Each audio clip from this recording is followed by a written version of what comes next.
నేను నా జీవితంలో మళ్ళీ ఇంకా అలాంటి ఫోటో చూడలేదు. ఆయన సింహాచలం దగ్గర నుంచి వెంకటాచలం వరకు ఉన్న పర్వత సానువుల్ని గీశాడు.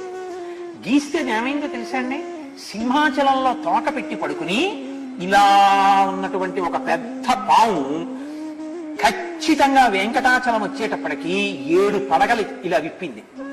7 పడగలలో ఒక పడగ ఇలా పైకుంది. ఈ పడగ మీద ఒక మణి ప్రకాశిస్తోంది. అది ఆనంద నిలయం.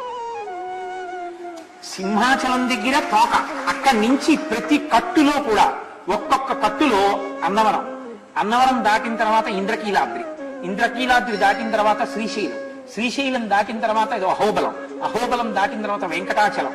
ఈ పర్వతాల యొక్క వరుస క్రమంలో సింహాచలం నుంచి వెంకటాచలం వరకు 7 తలల పాము రూపంలో, శేష రూపంలో ఎలా పడుకుందో పర్వతం పాము రూపంలో ఆయన గీసి చూపించారు ఒక చిత్రం.